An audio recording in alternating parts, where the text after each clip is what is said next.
Welcome to all of you at my channel part of knowledge. आप सभी लोगों का पार्ट ऑफ नॉलेज पे स्वागत है।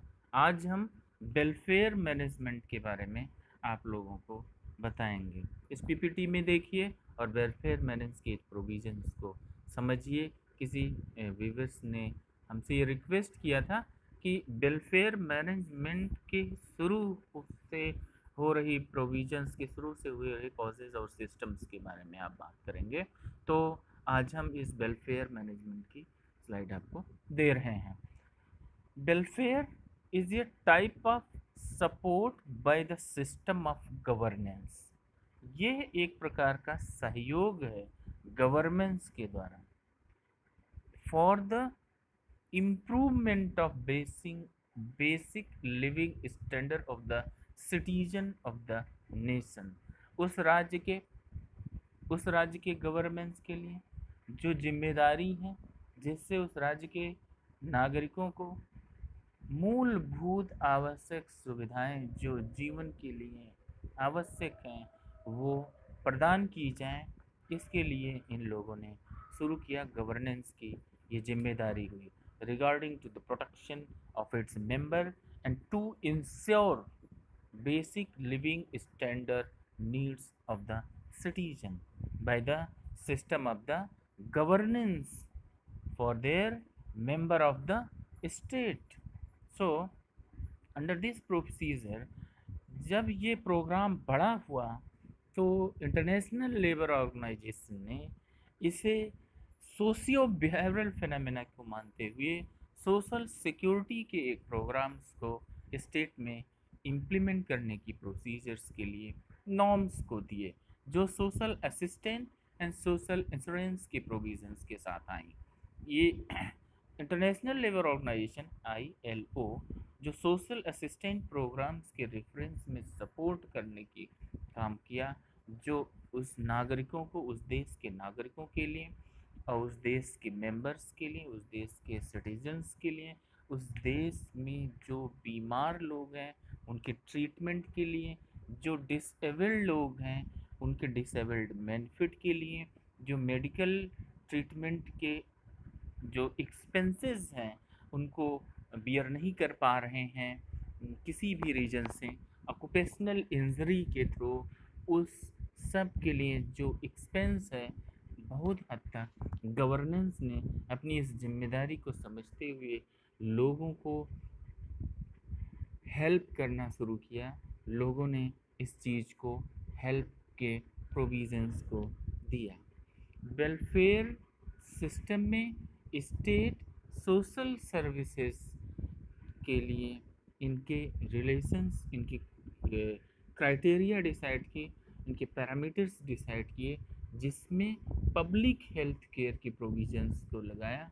Under this procedures governance of the nation under the rule of law whatsoever decided by the governance for the protection of health care of the member of citizen of the nations, उस राज्य के लोगों को ये provide कराया गया।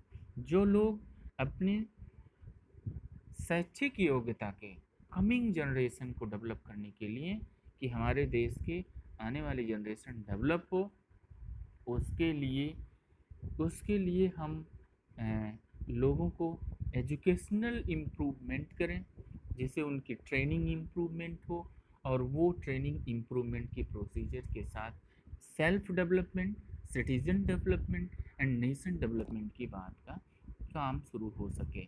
इसमें public housing programmes भी हैं, social establishment, security and administration के प्रोसीजर्स भी हैं।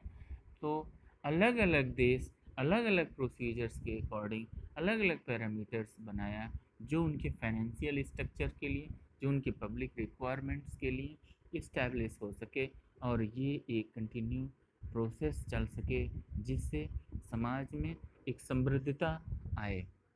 इसी कंटिन्यूटी में हम आपको बताते हैं फर्स्ट टाइम में ये वेलफेयर सिस्टम को जर्मनी गवर्नेंस ने बिस्मार्क के लीडरशिप में इम्पीरियल गवर्नमेंट ऑफ जर्मनी में स्टार्ट किया गया।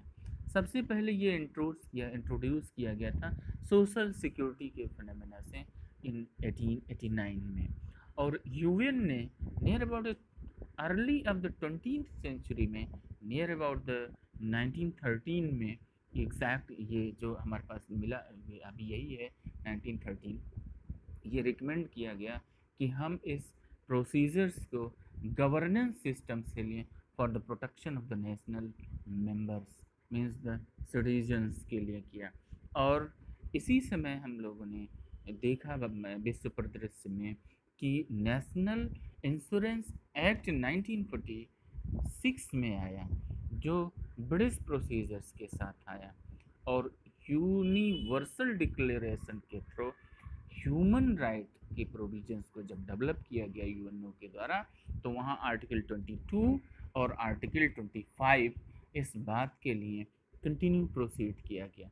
इससे पहले की हिस्ट्री जब हम देखते हैं 1960 में जो सॉन्ग डेनिस्ट गवर्नमेंट थी, ये सपोर्ट किया था मल्टीपल प्रोग्राम्स के थ्रू अपने मेंबर्स ऑफ सिटीजन्स को as a social welfare for the establishment of the retired employ.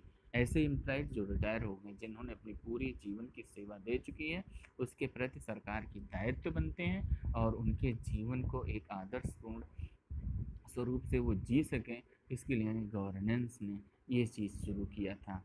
Roman empire में सबसे पहले फर्स्ट एम्परर ऑगस्टस प्रोवाइड्स किया था क्यूरा एनोल फूड ग्रेन्स के रूप में। जो लोग अपने जीवन निर्वाह के लिए अनाज नहीं खरीद पा रहे हैं, उनको सब्सिडी के रूप में दिया गया था, उन्हें उसमें कंसेशन दिया गया, उनके जो प्रोसीजर्स था। सबसे पहले कैथोलिक चर्च में हम लोगों ने मिडिवल हिस्ट्री के रिपोर्ट में देखेंगे तो कम्प्रिहेंसिव वेलफेयर सिस्टम शुरू किया गया था, और ये चर्च में पुअर पीपल्स के लिए शुरू किया गया था। तो ये भी एक वेलफेयर का फेनोमेना है, एक कैरेक्टर है, एक सिस्टम है, जिसके लिए हम लोगों ने किया था। 7th सेंचुरी में राशिद चेलप्पा उस्तार ने ज़कात शुरू किया था, और ये ज़कात जो किया था वो पुअर पीपल्स के लिए था, विडोज़ के लिए था। ग्रेट ब्रिटेन में लिबरल गवर्नमेंट्स में हेनरी कैंपबेल एंड डेविड का जो गवर्नेंस आई था, उन्होंने नेशनल इंश्योरेंस सिस्टम शुरू किया था, नेशनल इंश्योरेंस सिस्टम शुरू किया था। और ये नेशनल इंश्योरेंस सिस्टम 1911 में शुरू किया गया था। तो सभी गवर्नेंस में जहाँ हम हिस्ट्री को देखते हैं, ये वेलफेयरिज्म की रिस्पॉन्सिबिलिटी को हमेशा ऑप्ट किए हैं। मीन्स चाहे वो डेमोक्रेटिक गवर्नेंस हो, चाहे वो कंजर्वेटिव गवर्नेंस हो, चाहे वो लिबरल गवर्नेंस हो, चाहे वो क्राउन सिस्टम की गवर्नेंस हो, लेकिन on the behalf of the mercy, on the behalf of the humanism, on the behalf of the protection of the pure peoples, ये सभी गवर्नेंस, सभी सरकारों में इस चीज़ का एक पितृत्व भाव था, पैटर्निज्म था कि उनकी कमिंग जनरेशन, अनन्यूट्रिएंट जनरेशन, जो अपने कुपोषणता के तरफ अग्रसर हैं, जो एजुकेशन में नहीं आ पा रहे हैं, हायर एजुकेशन और एजुकेट नहीं हो पा रहे हैं, उनके एजुकेट हो, जिससे उनमें से जो भी हाई इंटेलिजेंसी है वो नेशन के काम आ सके।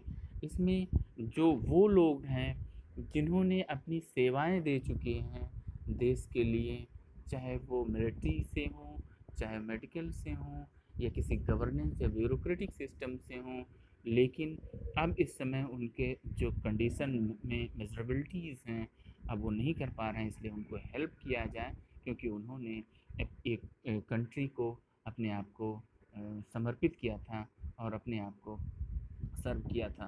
तो इस प्रोसीजर्स में हम गवर्नेंस के थ्रू उस पब्लिक के हेल्थ का केयर, उनके एजुकेशनल डेवलपमेंट, उनके वोकेशनल प्रोसीजर्स डेवलपमेंट, उनके हाउसिंग या पब्लिक हेल्प के लिए, सोशल सिक्योरिटी, इन सोशल असिस्टेंट के जो प्रोसीजर्स दिए गए हैं, जो इंश्योरेंस के प्रोग्राम्स दिए गए हैं, जो ओल्ड एज के लोगों को सपोर्ट करने के लिए दिया गया है, ये सारे प्रोसीजर्स एक गवर्नेंस की रिस्पॉन्सिबिलिटी है।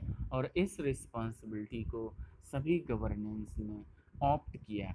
यही चीज़ हम इंडस्ट्रियल इस्टेब्लिशमेंट में लेके आए, क्योंकि पब्लिक एडमिनिस्ट्रेशन से जुड़ा हुआ ही इंडस्ट्रियल एडमिनिस्ट्रेशन है।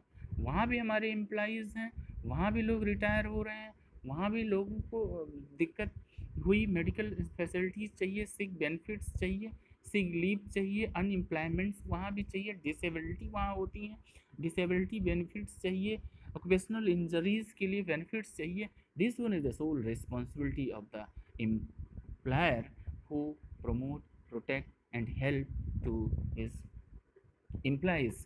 तो इस एम्प्लॉइज़ की प्रोटेक्शन के लिए, एम्प्लॉइज़ के केयर, प्रोटेक्शन और डेवलपमेंट के लिए एम्प्लॉयर का जो ये फंडामेंटल सिस्टम आया, वो एक डेमोक्रेटिक फेनामेना में चेंज हुआ। और ये डेमोक्रेटिक फेनामेना के चेंजिंग में एक हम डेमोक्रेटिक एडमिनिस्ट्रेशन को ऑप्ट करने की बात की। और ये डेमोक्रेटिक एडमिनिस्ट्रेशन हम इस इंडस्ट्रियल इस्टेब्लिशमेंट में लेके आए, और ये इंडस्ट्रियल इस्टेब्लिशमेंट का एक पार्ट हुआ। और फिर हम उस पार्ट को उनको प्रमोट करने की बात करने लगे जिन्होंने बेटर परफॉर्म किया है।